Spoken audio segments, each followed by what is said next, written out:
Hermanos, buenos días. Los saludo en el nombre del Señor. Quiero invitarlos a abrir la palabra de Dios en el capítulo 11 del libro de Nehemías. Nehemías capítulo 11. Vamos a leer desde el versículo 1 hasta el versículo 3. Y con la ayuda del Señor, hermanos, vamos a mirar a la palabra de Dios con la ayuda del Espíritu Santo para traer la enseñanza en esta mañana. El apóstol decía de que las escrituras del Antiguo Testamento están allí para nuestra edificación y pues vamos a pedirle al Señor que nos ayude para poder encontrar en estos tres textos el mensaje para hoy. Vamos a hablar hoy día acerca de adoradores y defensores de la ciudad de Dios. Adoradores y defensores de la ciudad de Dios.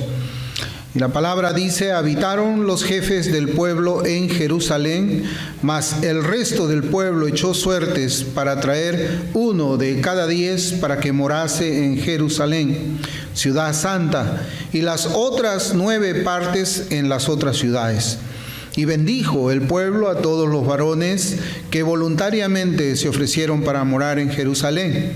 Estos son los jefes de la provincia que moraron en Jerusalén, pero en las ciudades de Judá habitaron cada uno en su posesión, en sus ciudades, los israelitas, los sacerdotes y levitas, los sirvientes del templo y los hijos de los siervos de Salomón. Que el Señor bendiga su palabra, hermanos. Y nosotros vivimos en días en que hablamos mucho acerca de la identidad política, le llaman algunos, donde las personas, cuando se le preguntan ¿quién eres tú?, recurren a muchas diferentes respuestas. Por ejemplo, algunos dicen yo soy, por ejemplo, negro, si es que tengo raza negra. Otros dicen, bueno, yo soy una construcción social. Yo no me defino por la sexualidad biológica que tengo, sino por cómo es que yo siento que yo soy o siento dónde es que yo encajo. Entonces, hermanos, esta meditación de hoy día creo que nos va a ayudar a nosotros para recordar la identidad de cada uno de los que estamos aquí, de los que hemos sido salvados por la misericordia del Señor. Nosotros somos cristianos. Somos cristianos.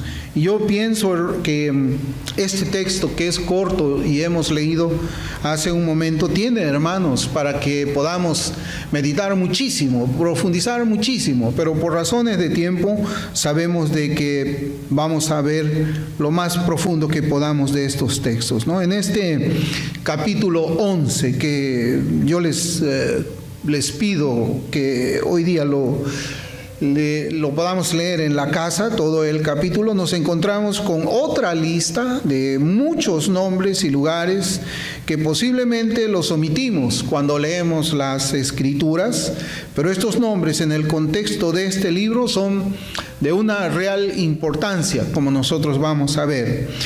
Para entrar un poco en el contexto del texto o del libro de Jeremías y poder identificar este texto en el tiempo, tenemos que recordar que por 70 años el pueblo escogido del Antiguo Testamento vivió en el exilio, 70 años. Y ahora ellos estaban en un proceso espiritual para volver a la verdadera adoración a Dios. Antes de eso, recordemos que la ley de Dios fue leída y establecida y considerada, y nuevamente el pueblo israelita hizo un pacto con Dios de obedecer la ley del Señor, por esforzarse, por agradar a Dios. Y la única manera, hermanos, que nosotros encontramos en la Escritura para agradar a Dios es por medio de la obediencia. No hay ninguna otra manera de demostrarle amor al Señor que no sea la obediencia. Por eso es que el Señor Jesucristo enseña claramente que dice: si me amáis, guardad mis mandamientos. Si me amáis, guardad mis mandamientos. Cualquier persona que diga que ama al Señor Jesús, pero no guarda sus mandamientos, miente.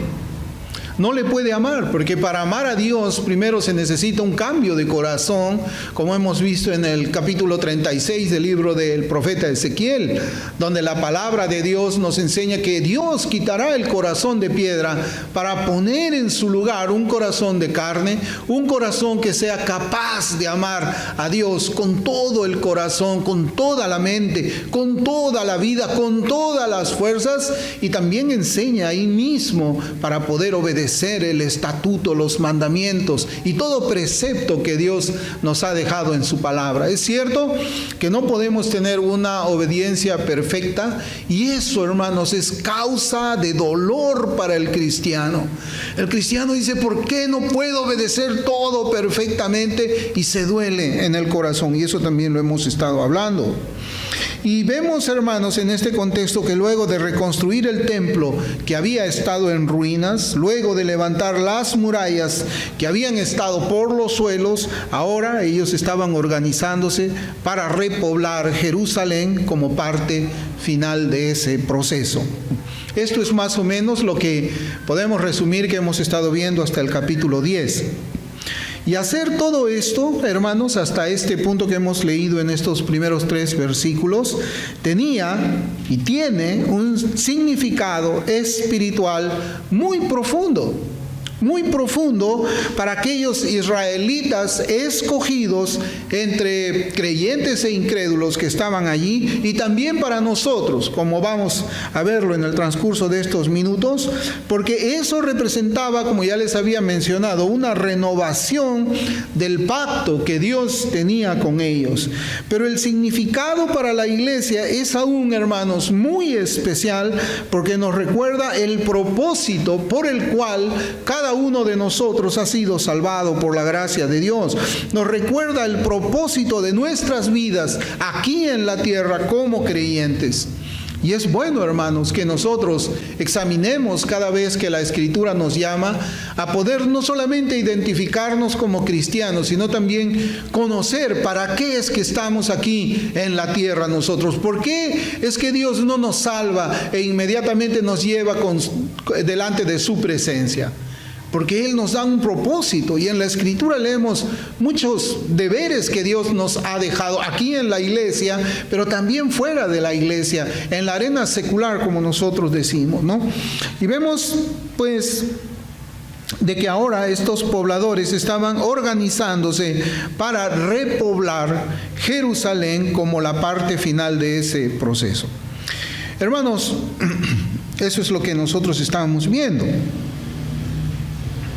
Y lo que yo también quería recordar es que hay una diferencia entre aquellos israelitas que fueron parte del pacto de la circuncisión. El pacto abrámico es el pacto de la circuncisión. No lo digo yo, la Escritura lo enseña de esa manera. El pacto abrámico no es un pacto de gracia, es un pacto de obras también. Porque el Señor, cuando hace entrar a ese pueblo que estaba compuesto de incrédulos y de creyentes en la tierra prometida, el Señor también hace un pacto con ellos y les dice: en la medida que ustedes obedezcan mis leyes, estarán poblando esta tierra, disfrutarán de la leche y miel que emana en esta tierra, y cuando ustedes desobedezcan, ustedes serán exiliados, expatriados. Y ese es el contexto que nosotros vemos en este libro de Nehemías. Ese pueblo había pecado groseramente contra Dios, y Dios había obedecido el pacto de obras que había hecho con ellos, echándolos fuera de esa tierra y convirtiéndolos, hermanos, en esclavos.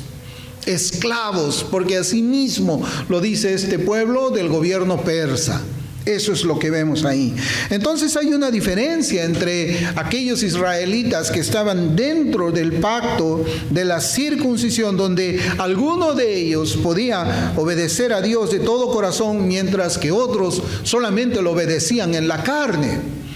Esa también es una diferencia que es distintiva en un creyente genuino. Un creyente obedece a Dios de todo corazón, su voluntad está capacitada para amar a ese Dios, amar su ley, y obedece con alegría y un corazón alegre Hay otro tipo de personas que también en ese tiempo estaban en Israel, que tenían que obedecer la ley de Dios en la carne, con disgusto, no con una disposición alegre de agradar al Señor, sino muchas veces la obediencia de ese tipo de personas se hace teniendo en mente muchas cosas. Por ejemplo, algunos dicen, bueno, yo tengo que obedecer la palabra de Dios para que yo tenga bendición.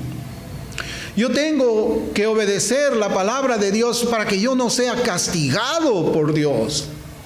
Hermanos, esa es una obediencia en la carne. Esa es una obediencia en la carne. El cristiano no obedece pensando o teniendo esos dos pensamientos en su corazón.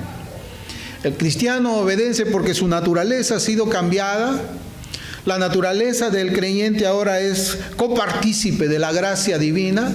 Y él está preparado, capacitado para obedecer voluntariamente a Dios, como ya se los había dicho, ¿no?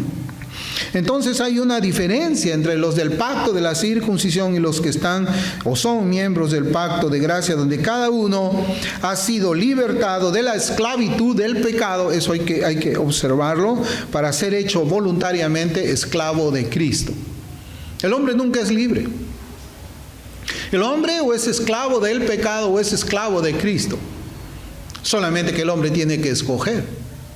Eso es lo que nosotros deberíamos predicar cuando damos las buenas nuevas de salvación a los incrédulos. Escoge de quién quieres ser tu esclavo. ¿De Cristo o quieres ser esclavo del pecado? El hombre no peca porque es pecador. Perdón, el hombre no es pecador porque peca, el hombre peca porque es pecador. Al hombre no lo corrompe la sociedad, el hombre es el que corrompe la sociedad. Entonces tenemos que considerar eso, de que en el pueblo de Israel habían personas que obedecían en la fuerza de su carne, y posiblemente muchos dirían hoy día a los que obedecen de esa manera en la carne que son buenas personas. No le hacen mal a nadie. No necesitan la gracia de Dios. Pero como yo conversaba ayer o anteayer con alguien, le decía, bueno, el infierno está lleno de buena gente. Muchas buenas personas llenan el infierno hoy. Muchos jueces que dictaron sentencia conforme a la ley y que hicieron justicia conforme a la legislación están en el infierno. Muchas personas, policías, que nunca fueron coimeros, que nunca trataron de hacerse de la vista gorda cuando veían el delito. No, policías íntegros, rectos, están en el infierno también ahora, junto con los delincuentes que ellos habían capturado y llevado delante de ese juez, que también está en el infierno.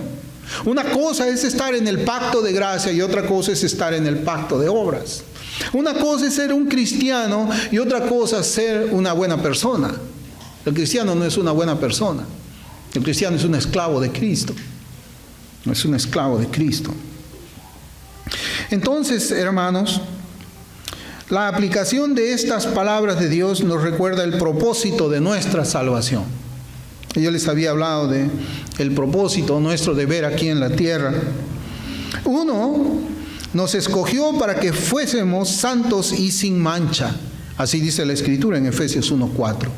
Santos y sin mancha. O sea, esa elección que ocurrió antes de la fundación del mundo fue para que en el momento en que los beneficios de esa gracia, de esa salvación sean aplicadas a nosotros cuando éramos todavía pecadores, cuando estábamos muertos en delitos y pecados, fue para convertirnos en santos.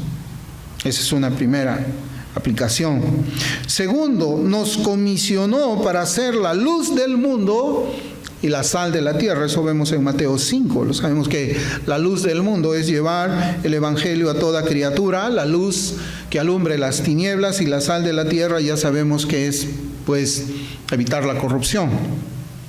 Y estos versículos del capítulo 11 del libro de Nehemías tratan, hermanos, acerca de un volver, un regreso al servicio a Dios y también al servicio al prójimo.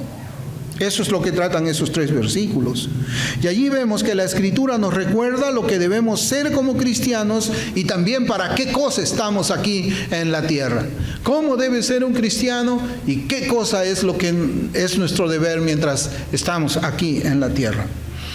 Traigamos, hermanos, a la memoria las circunstancias en las que se encontraban los judíos de aquel tiempo, de ese tiempo del libro de Nehemías que hemos leído, con un versículo que hemos leído en los domingos pasados. Yo quisiera que me acompañe o abra ahí su Biblia en Nehemías capítulo 9, versículo 36.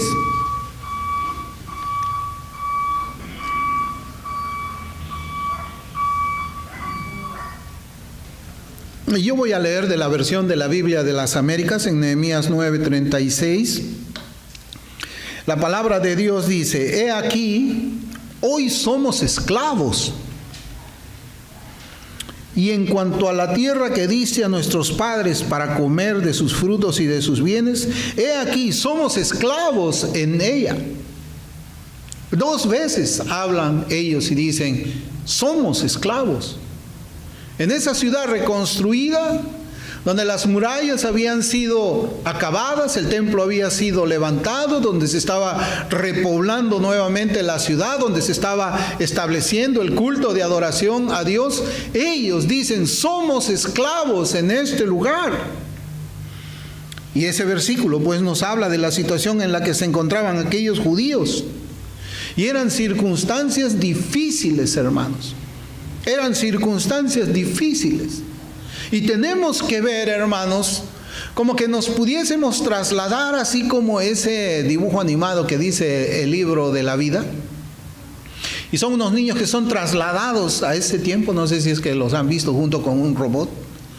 Debemos trasladar nuestro pensamiento hacia ese momento, hacia ese capítulo 9, 10 y 11 del libro de Nehemías. Debemos hacerlo, ¿no? ¿Por qué? Porque este versículo nos habla en que ellos vivían como esclavos en su propia tierra y experimentaron esa esclavitud. ¿Por qué? Porque fueron infieles al pacto de Dios. Este versículo es la parte final, hermanos, de una oración de arrepentimiento. La oración que ellos hicieron a Dios pidiendo una nueva oportunidad como pueblo escogido entre las naciones. Aquel pueblo adoraría a Dios.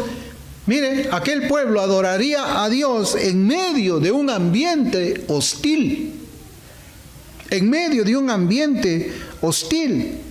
Bajo la opresión del gobierno persa, como ya les había dicho, bajo un estado de esclavitud política. Ese es el contexto.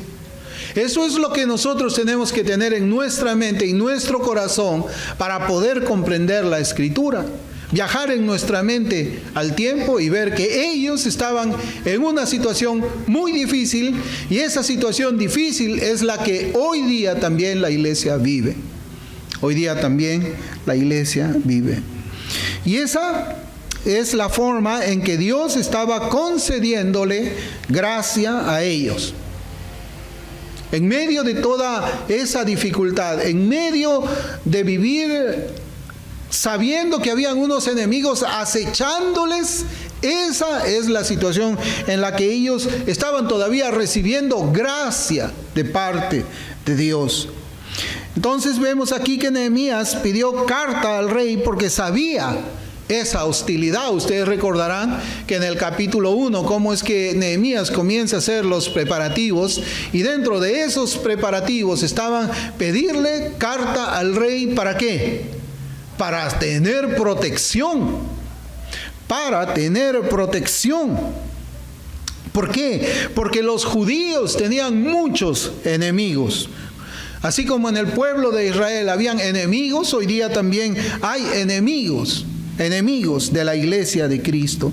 Recordemos pues que ellos levantaron el templo y levantaron las murallas también en medio de la hostilidad de los enemigos. Recordemos que la Escritura nos decía de que ellos estaban trabajando con una mano mientras en la otra tenían empuñada la espada.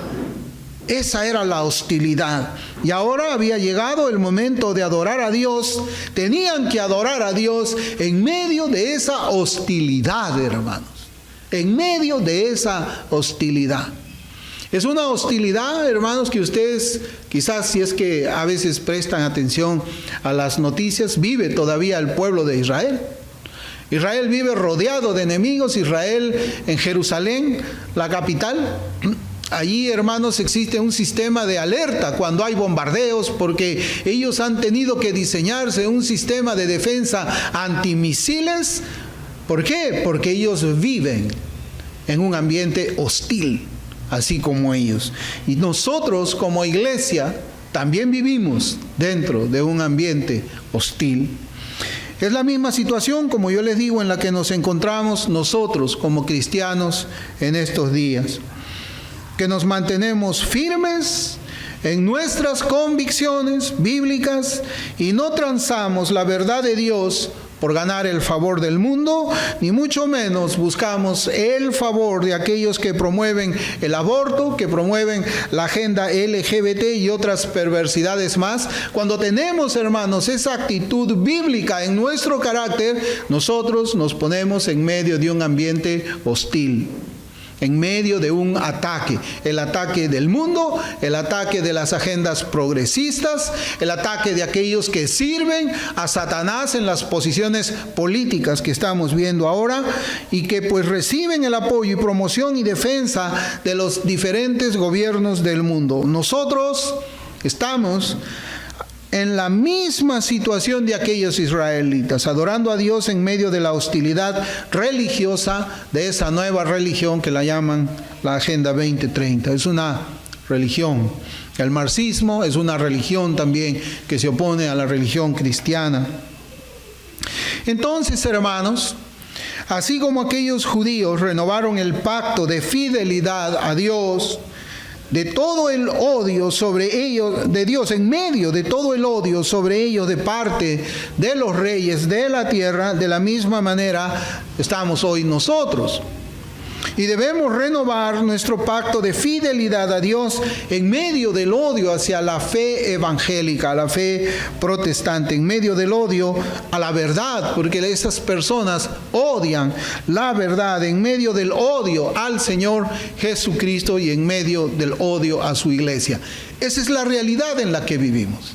Esa es la realidad en la que vive la iglesia evangélica. Cuando nosotros leemos los manifiestos de estos hombres perversos de la escuela de Frankfurt, ellos diseñaron un plan para desaparecer la familia y desaparecer la iglesia.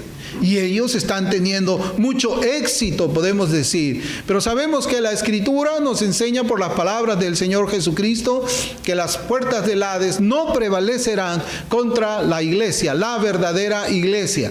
Nosotros nunca transaremos la verdad. Nosotros predicaremos la verdad de las Escrituras aún en medio de toda la oposición del mundo. Defenderemos la vida del no nato en el vientre de su madre, en contra de toda esa corriente progresista. Defenderemos lo que encontramos en la Escritura, hermanos, como el diseño de Dios de hombre y mujer, a pesar de que el mundo diga que existen como más de 100 géneros.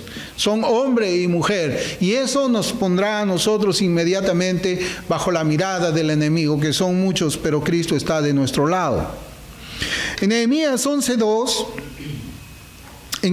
11:2, yo quisiera que veamos ese texto.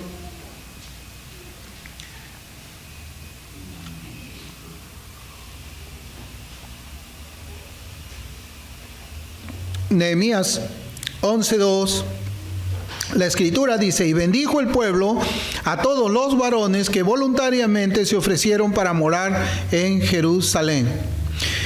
Hay un comentario de John Wesley sobre esas palabras cuando dice: ellos fueron bendecidos por el pueblo, y dice: porque se negaron a sí mismos, se negaron a su propia seguridad y beneficio por el bien público. Porque esta ciudad era el blanco de todas las maliciosas conspiraciones de sus enemigos. Y por el momento era más bien una carga que un beneficio para sus habitantes. Fin de la cita. Vivir en Jerusalén, hermanos, en ese tiempo en que se estaba repoblando, era ponerse en el blanco de los misiles para poner un ejemplo con la situación actual de Jerusalén. Es lo mismo. Nadie va a querer vivir en una ciudad que sabe que va a ser atacada, que sabe que hay enemigos, que tienen en su corazón la decisión firme de destruir todo lo que está en Jerusalén. Destruir el templo, destruir los sacerdotes, destruir los reyes, destruir de todo aquel que viva en esa ciudad, derribar nuevamente las murallas, derribar los templos y hacer que se quede esa ciudad sin habitantes. Es eso, hermanos. Eso es lo que estaba pasando en ese tiempo, ¿no? Morar en Jerusalén, adorar en Jerusalén, en medio de esa hostilidad que les rodeaba a ellos, realmente necesitaba un grado de fe muy, pero muy grande. Una confianza en Dios muy grande. Tal vez ellos dijeron: Dios trajo con bien a Nehemías. Dios levantó estas murallas en pocos días. Dios nos guardará en nuestros tiempos de adoración y fidelidad a Él. Yo creo que ellos dijeron eso. Ellos solos, hermanos, se alentaron. Ellos dijeron: nosotros somos judíos, el pueblo del Dios vivo. Esta es la tierra que el Señor nos ha dado. Siempre hemos adorado a Dios aun cuando nos han rodeado nuestros enemigos, y no dejaremos de ser adoradores. Es eso, hermanos, lo que yo quisiera que nosotros rescatemos de esta porción que estamos leyendo acá. Nunca debemos dejar nosotros de ser adoradores. Vamos a adorar a Dios con nuestra conducta, con nuestra manera de hablar, con nuestros hábitos. Vamos a adorar a Dios en medio de la hostilidad de un mundo caído y cada vez con tinieblas más densas. Y eso es lo que somos, cada uno de lo que hemos sido salvados por Cristo de la gloria. Somos cristianos, somos adoradores y somos testigos de Cristo. En Primera de Tesalonicenses, capítulo 2, versículos 1 y 2, dice la Escritura: porque vosotros mismos sabéis, hermanos, que nuestra visita a vosotros no resultó vana, pues habiendo antes padecido y sido ultrajados en Filipos, como sabéis, mire cómo dice Pablo, tuvimos valor, dice. Tuvimos de nuevo en nuestro Dios para anunciaros el Evangelio de Dios en medio de una gran oposición. En medio de una gran oposición. Usted ve, hermanos, que cuando los Hare Krishna están ahí desfilando por un mercado, ¿ustedes ven que alguien sale a hacerles oposición? Cuando usted ve a los falsos israelitas que viven acá en Perú en una plaza pública hablando de su ley dorada y no sé qué más, ¿usted ve que alguien le hace oposición? Cuando usted, hermano, entra a un grupo de personas que están hablando de religión, el que está hablando de Buda es aplaudido. El que está hablando de la Virgen María es aplaudido. Pero el que habla de Jesucristo, ese es echado fuera.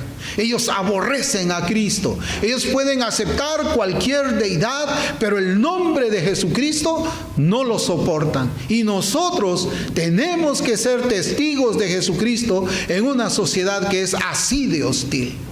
Usted no me cree, hermano, vaya a ese mercadillo que está ahí los domingos.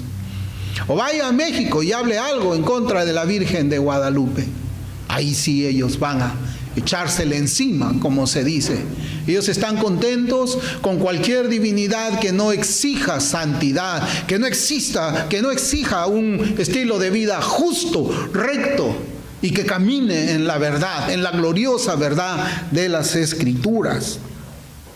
Hermanos, solamente hay una forma en la que un profesante de la fe puede evitar la persecución, de acuerdo al texto que hemos leído aquí.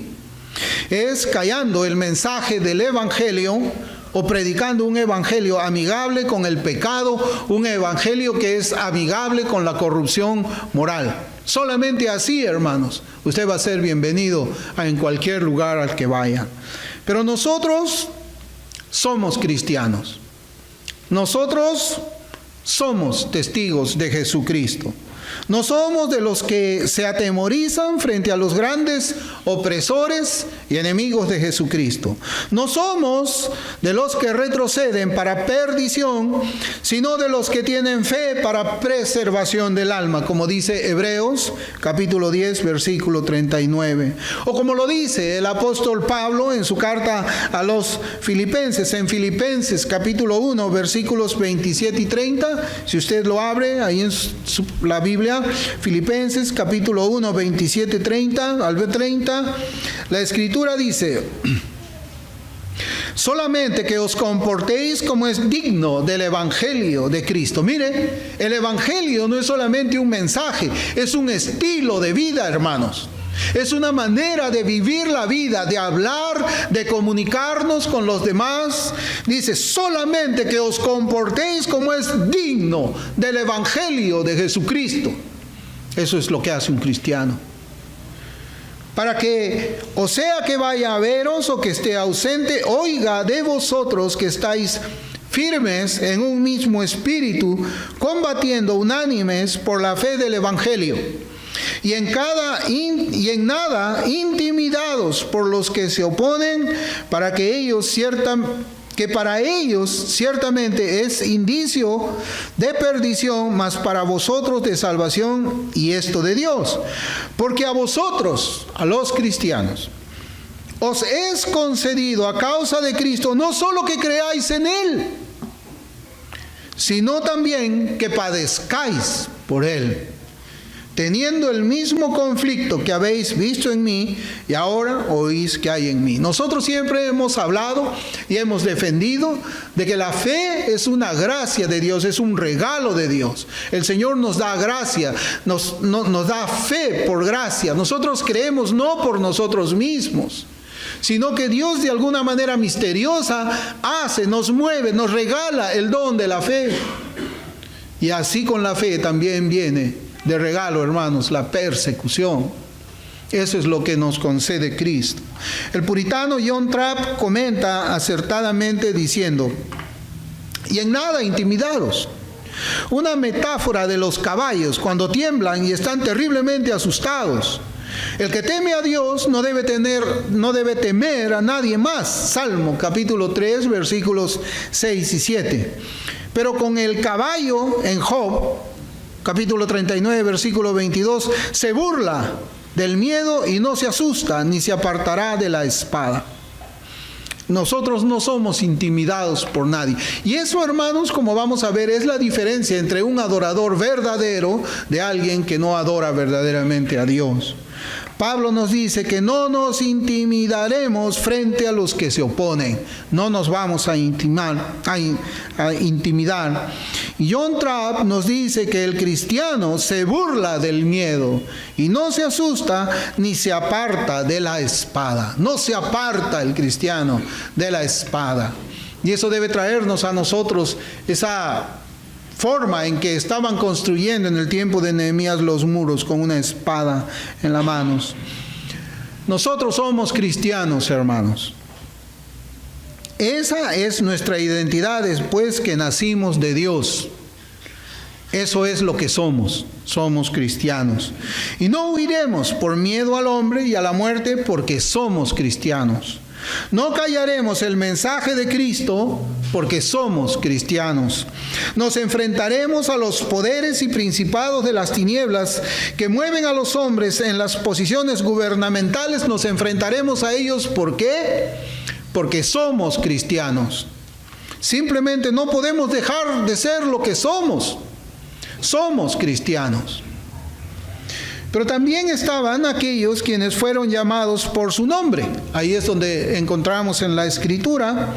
Y desde el versículo 4 hasta el versículo 19, ahí leemos, hermanos, los nombres de 21 personas.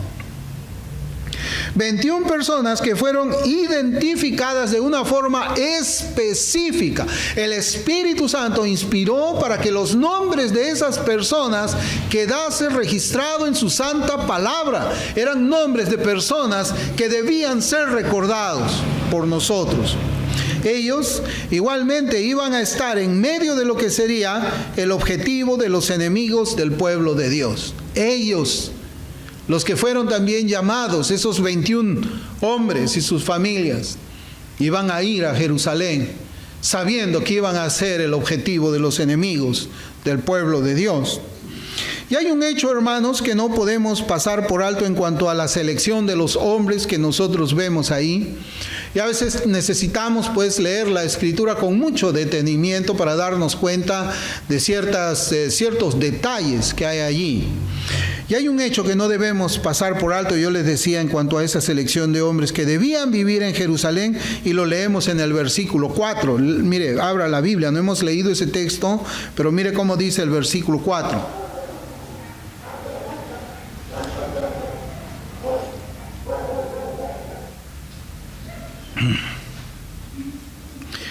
Nehemías 11:4 dice: en Jerusalén pues habitaron algunos de los hijos de Judá y de los hijos de Benjamín. Hermanos, si habían 12 tribus, esa es la pregunta que tenemos que hacernos. Si habían 12 tribus, las 12 tribus de Israel, ¿por qué leemos solamente estas 2? ¿Qué pasó con las otras 10 tribus? Bueno, hermanos, la respuesta está en la Escritura. Fue porque cuando ocurrió la división del reino, luego de la muerte del rey Salomón, 10 tribus se fueron con Jeroboam. Búsquelo. Mientras que 2 tribus se quedaron con David y su familia. Y esas fueron las tribus de Judá y las tribus de Benjamín, así como con los levitas. Este acontecimiento ustedes lo van a encontrar en 2 de Corintios capítulo 11. Pero lo que nos debe llamar la atención, hermanos, cuando retrocedemos a ver qué era lo que había pasado en 2 de Crónicas capítulo 11, es lo que hicieron las otras 10 tribus que no se quedaron en Jerusalén y que fueron lideradas por Jeroboam. Y yo se los voy a resumir. Jeroboam decidió inventarse su propio lugar de culto, aunque Dios había ordenado que el culto, el servicio a Él, tenía que ofrecerse única y exclusivamente en Jerusalén, donde estaba el templo. Pero Jeroboam se hizo otro templo. Jeroboam se hizo 2 becerros de oro y los presentó al pueblo como los dioses de ellos. Jeroboam hizo casas sobre los lugares altos e hizo sus propios sacerdotes fuera del linaje de Leví. Las Escrituras lo dicen claramente de esta manera. En 2 de Crónicas 11:15 dice: y él, Jeroboam, designó sus propios sacerdotes para los lugares altos y para los demonios y para los becerros que él había hecho. Solamente 2 de las 12 tribus adoraron a Dios de la manera que Él había establecido en su palabra. Y ahora que tenía que restaurarse la adoración, solamente esas 2 tribus eran las que tenían que ser contadas. Tribus que nunca entraron en, la palabra es compromise, transaron la verdad de la adoración para adorar de una manera que no había sido establecida por Dios. Solamente esas 2 tribus guardaron su integridad en la adoración a Dios. Y esas 2 tribus eran pues las que debían permanecer en Jerusalén. Y creo que en estos versículos encontramos que para Dios es importante la adoración, el principio regulador de la adoración como lo conocemos nosotros. Y el propósito en estas acciones era uno solo: proteger la adoración verdadera o la adoración regulada por la palabra de Dios. Recordemos, hermanos, que la Escritura había sido leída por Esdras delante de todo el pueblo, para recordarles el lugar de la adoración, quiénes debían de oficiar esa adoración y cuáles fueron también las tribus que adoraron a Dios de una manera agradable a Él. ¿Por qué pues deben estar en Jerusalén los de la tribu de Judá y los de la tribu de Benjamín?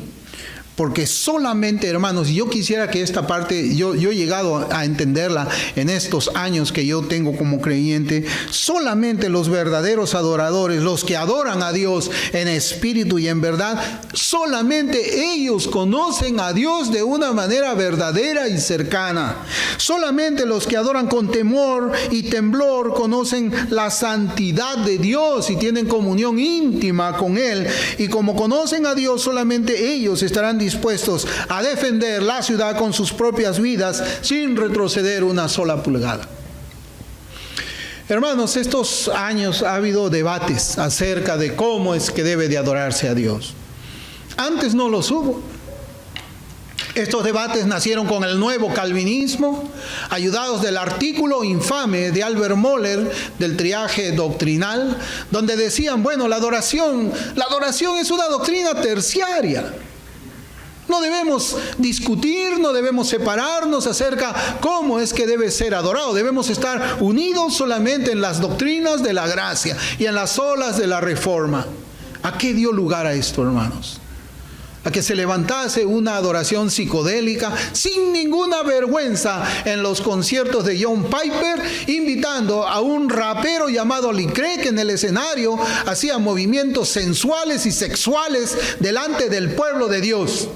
A eso llamaron ellos una adoración aceptable para Dios.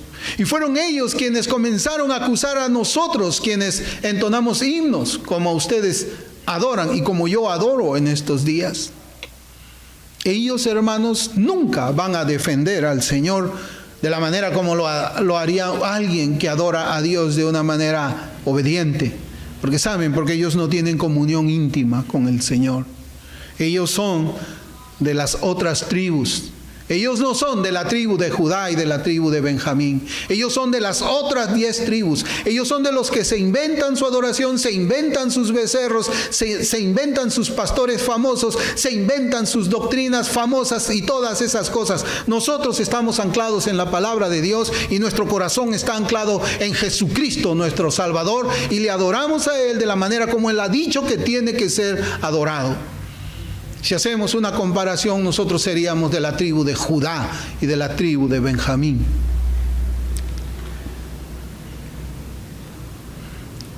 La adoración solemne, según la majestuosidad y santidad de Dios, es realizada por personas que conocen al Señor y son conocidos por Él también. Nosotros entendemos la palabra de Dios y sabemos quiénes somos. Somos cristianos.